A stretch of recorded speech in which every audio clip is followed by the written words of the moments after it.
astronauts to the moon. Ignition sequence start. 2, 1.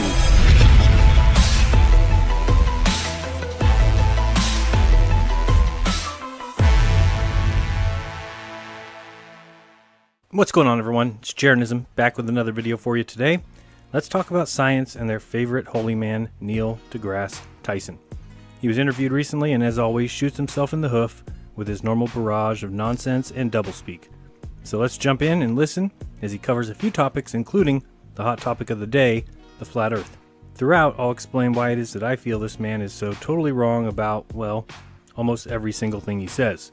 So let's begin, and here he is, Monsignor Tyson. So often you get people who maybe haven't studied science deeply or don't know what science is or how and why it works. They will invoke their own sort of sensory judgment as to whether they assess something to be true.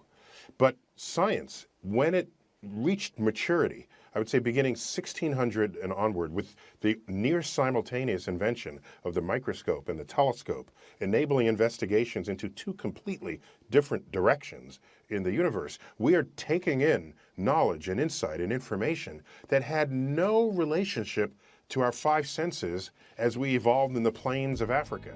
All right, you've said it before. I know, our senses, they can't be trusted. Don't worry about those. Smart men are here to tell us the truth about the world we live in. I learn you something, boy. You want to almost feel a responsibility to make people smarter about science. Well, it's an interesting way to think about it. I think it's not a responsibility, sure, but I think of it as a duty.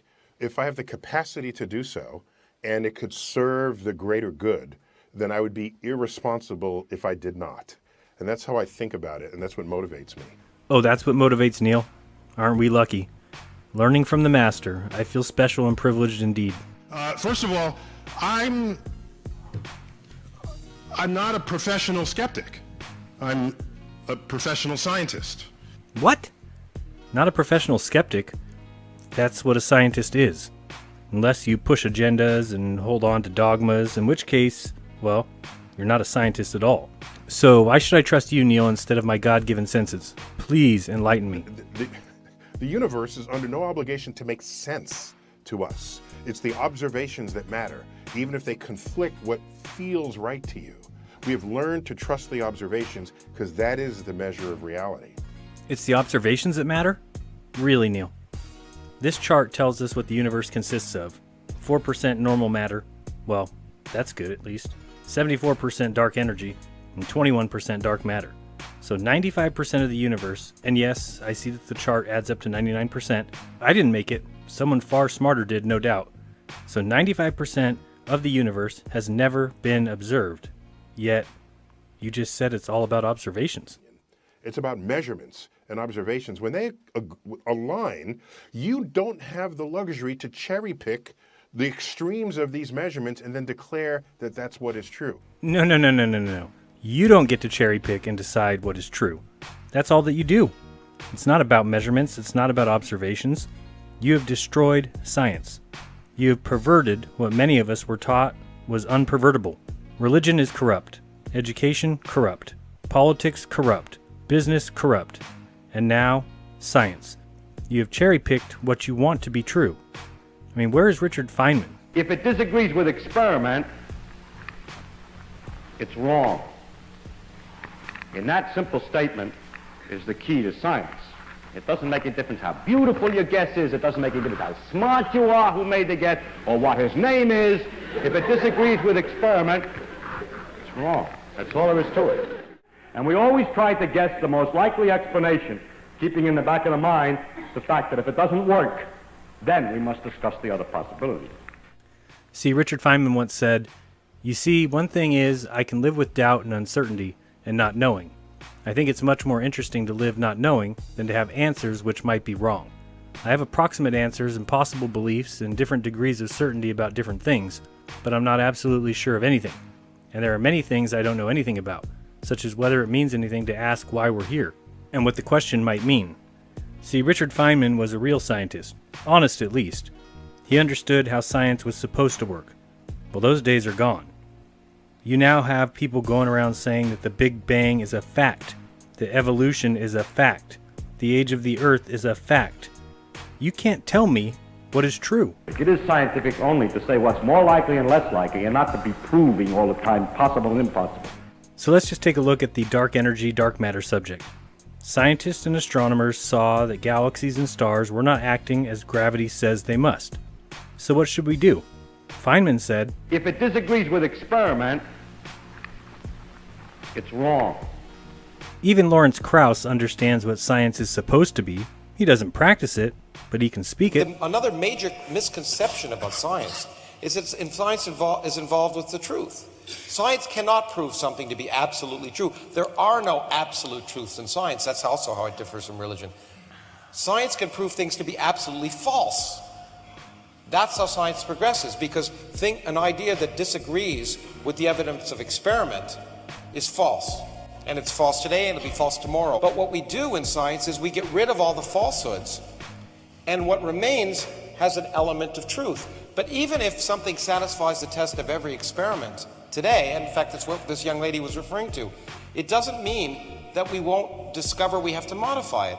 Alright, so someone explain to me, please, somebody tell me how, when gravity no longer matched our observations, we invented dark matter.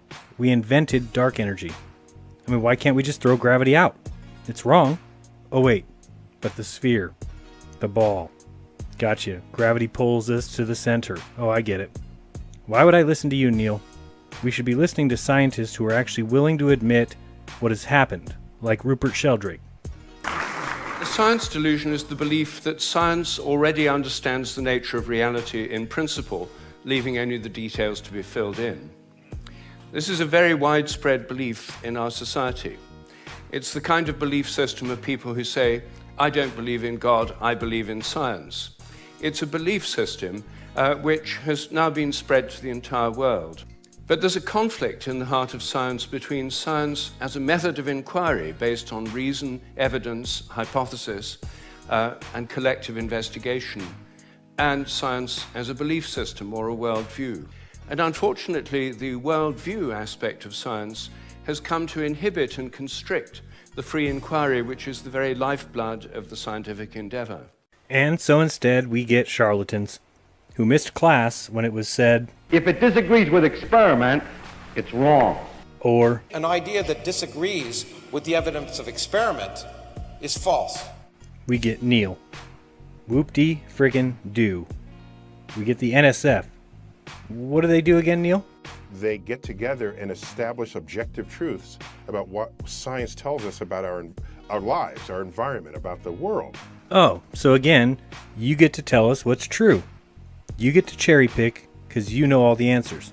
You know, I think the internet landed in our lap, and we all celebrated the access to information, but I don't think we foresaw one of the consequences of it, which is with brilliant search engines, you can have whatever idea, however fringy it is, type it into the search engine, and you will find every other person in the world who has exactly that same idea, giving you false affirmation of it being true.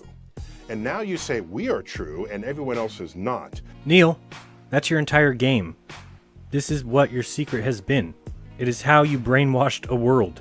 You have created an echo chamber with peer review, your Royal Societies, the NSF, false affirmation that gave you the belief that you were speaking the truth.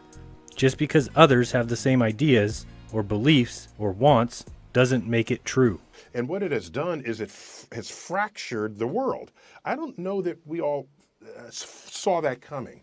So what we need is a tandem way in the educational system to inoculate us against being distracted by false information that's out there. This should be a fundamental part of what it is to be educated, being able to judge what is true and what is not. Okay, and so we have to educate the youth so that they are better prepared to judge what is true and what isn't. What have you been doing in classrooms for 100 years? Can you not see that we are smelling the fraud? Who do you suggest, Neil? Who should we put in charge of teaching children how to recognize what is true and what isn't? By the way, science literacy may be the best kind of inoculation against that, because it trains you. It's not so much what you know.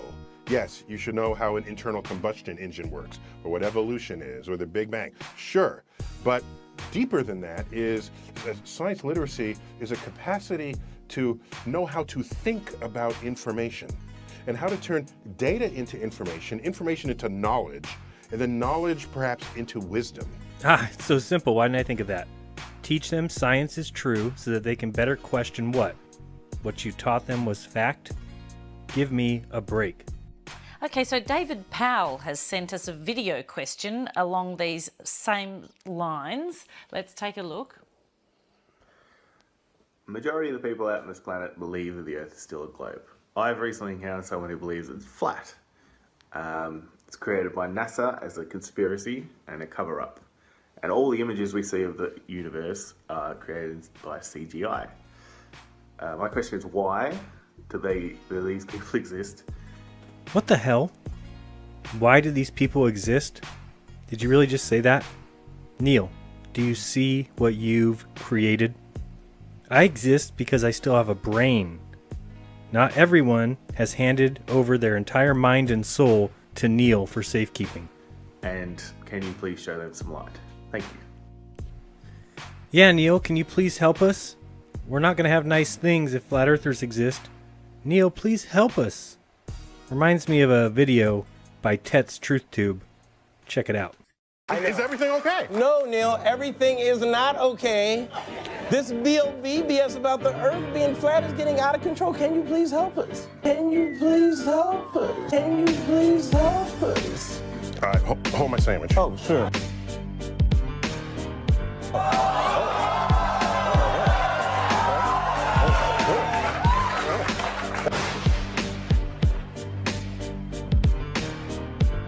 Well, you said science should be skeptical of politics. Don't you think we ought to be a little skeptical about science too? I mean, can we trust you guys?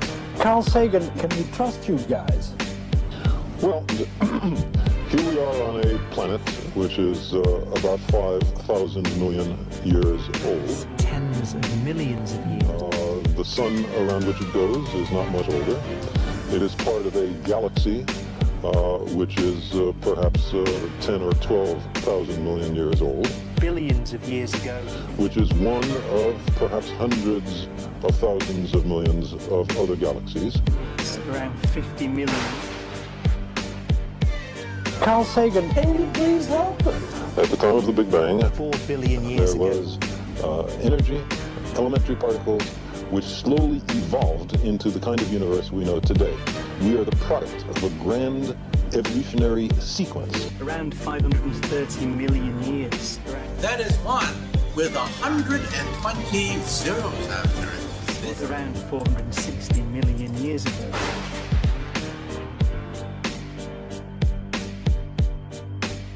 To something like 225 million years. I'm going to have to do something I rarely do. I got to hit the science panic button. Science Emergency Defense Program initiated. Science Emergency Defense Program initiated. Oh my God. 55 million years. Can we trust you guys?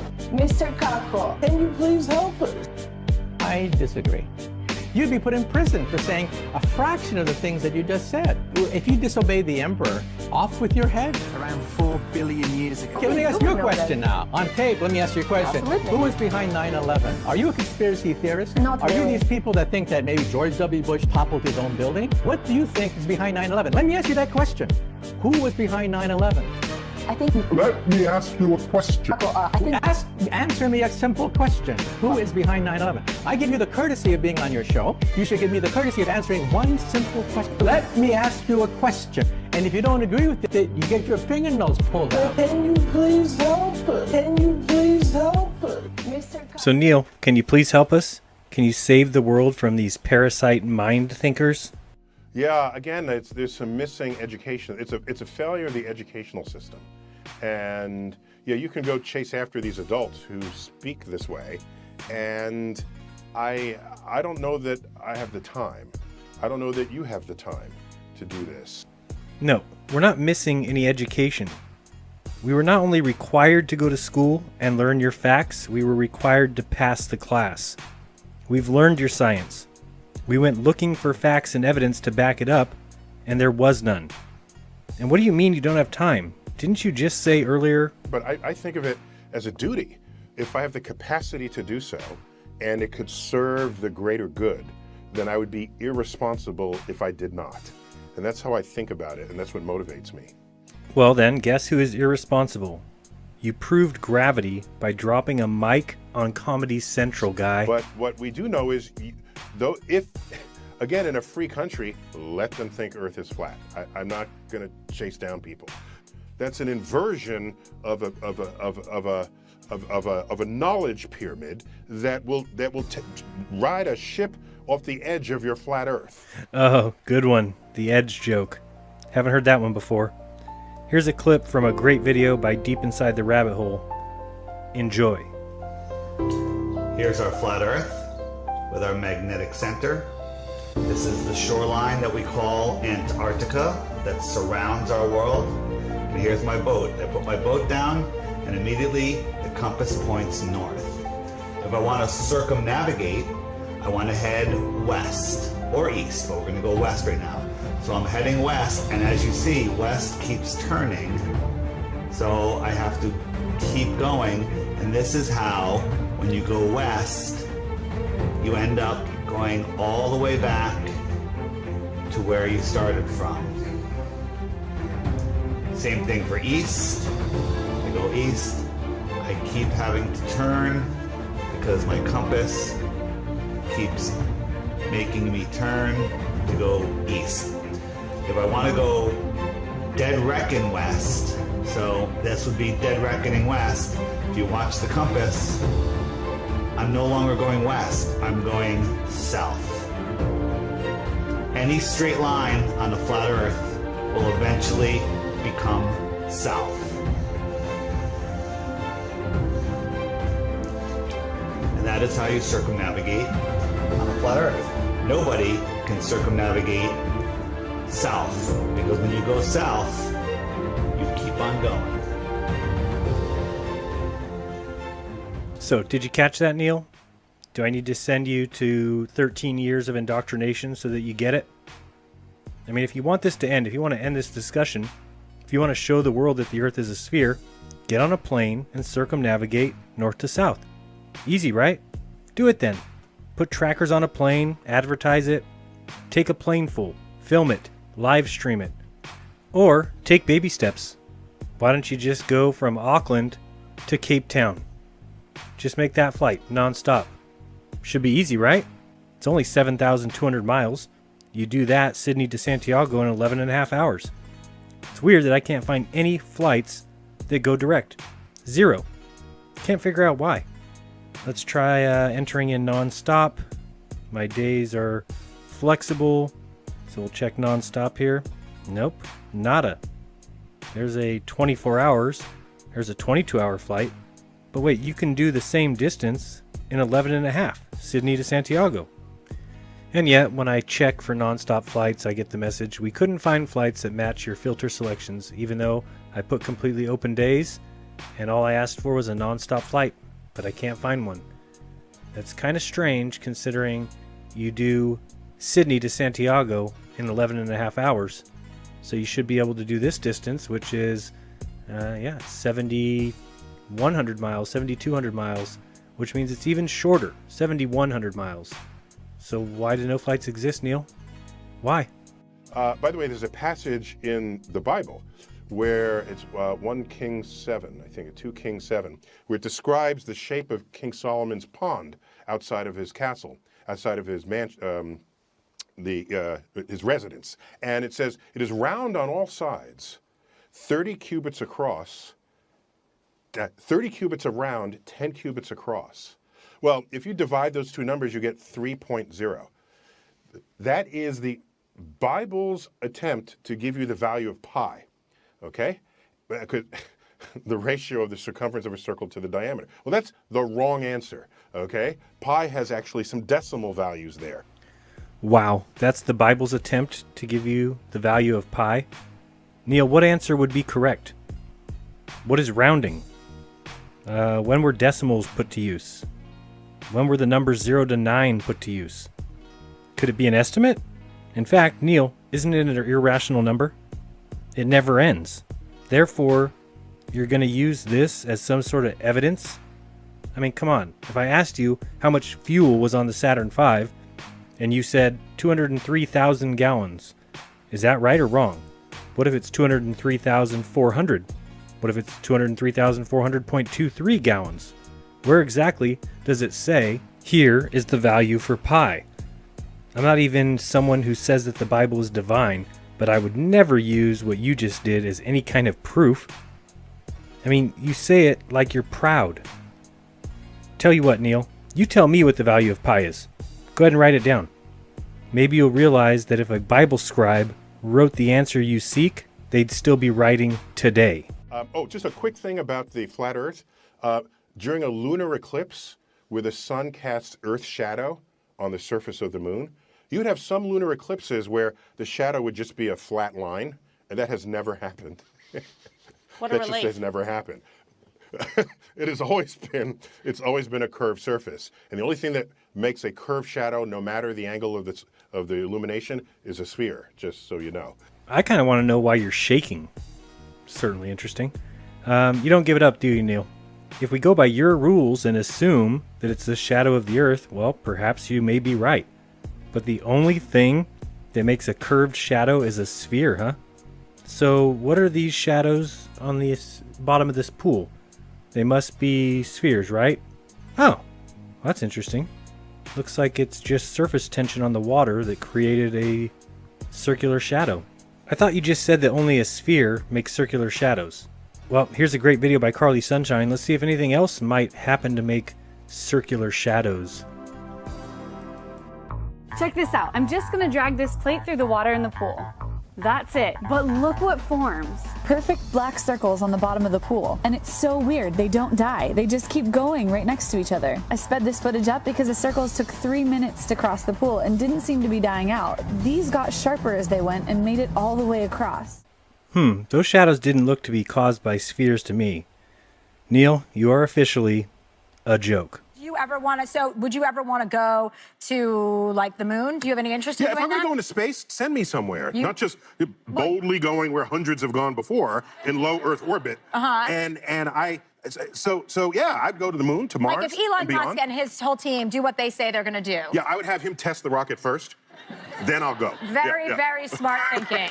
They say they're going to do that by 2024. Is that really possible? I'm skeptical, but my skepticism is irrelevant because what matters more to me is that somebody's even thinking that way. Right, yeah. And without folks like that among us, we might as well all just move back to the cave. Because it's people like that who got us out of the cave in the first place and created a tomorrow that previously was only imagined.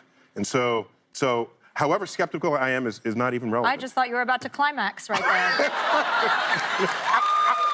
It's a space Very thing. excitable. Oh, it's pretty clear he's climaxed. He has definitely hit his peak. It's all downhill from here.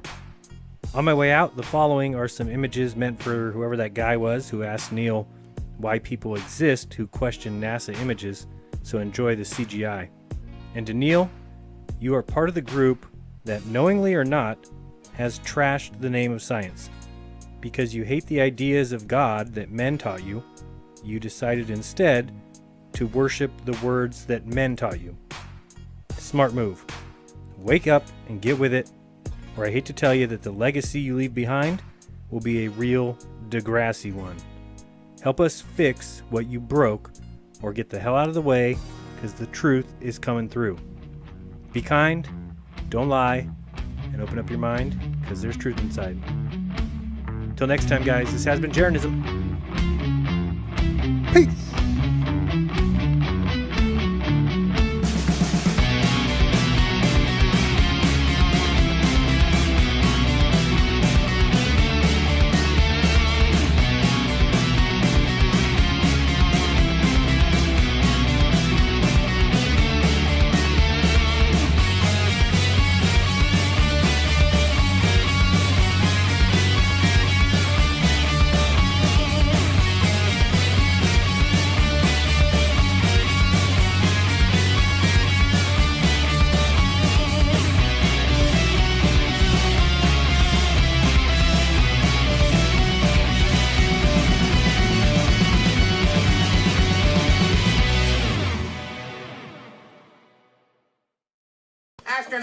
I'm on.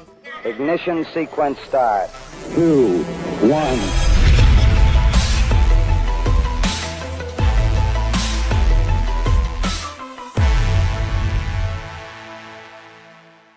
What's going on, everyone? It's Jaronism, back with another video for you today. Let's talk about science and their favorite holy man, Neil deGrasse Tyson. He was interviewed recently and, as always, shoots himself in the hoof with his normal barrage of nonsense and doublespeak. So let's jump in and listen as he covers a few topics, including the hot topic of the day, the flat earth. Throughout, I'll explain why it is that I feel this man is so totally wrong about, well, almost every single thing he says. Learning from the master, I feel special and privileged indeed. First of all, I'm not a professional skeptic. I'm a professional scientist. What? Not a professional skeptic? That's what a scientist is. Unless you push agendas and hold on to dogmas, in which case, well, you're not a scientist at all. So why should I trust you, Neil, instead of my God-given senses? Please enlighten me. The universe is under no obligation to make sense to us. It's the observations that matter, even if they conflict what feels right to you. We have learned to trust the observations because that is the measure of reality. So let's begin, and here he is, Monsignor Tyson. So often you get people who maybe haven't studied science deeply or don't know what science is or how and why it works. They will invoke their own sort of sensory judgment as to whether they assess something to be true. But science, when it reached maturity, I would say beginning 1600 and onward, with the near simultaneous invention of the microscope and the telescope, enabling investigations into two completely different directions in the universe, we are taking in knowledge and insight and information that had no relationship to our five senses as we evolved in the plains of Africa. All right, you've said it before. I know, our senses, they can't be trusted. Don't worry about those. Smart men are here to tell us the truth about the world we live in. I learn you something, boy. You want to almost feel a responsibility to make people smarter about science. Well, it's an interesting way to think about it. I think it's not a responsibility, sure, but I think of it as a duty. If I have the capacity to do so, and it could serve the greater good, then I would be irresponsible if I did not. And that's how I think about it, and that's what motivates me. Oh, that's what motivates Neil? Aren't we lucky? It's the observations that matter? Really, Neil? This chart tells us what the universe consists of. 4% normal matter. Well, that's good at least. 74% dark energy, and 21% dark matter. So 95% of the universe, and yes, I see that the chart adds up to 99%. I didn't make it. Someone far smarter did, no doubt. So 95% of the universe has never been observed. Yet, you just said it's all about observations. It's about measurements and observations. When they align, you don't have the luxury to cherry pick the extremes of these measurements and then declare that that's what is true. No. You don't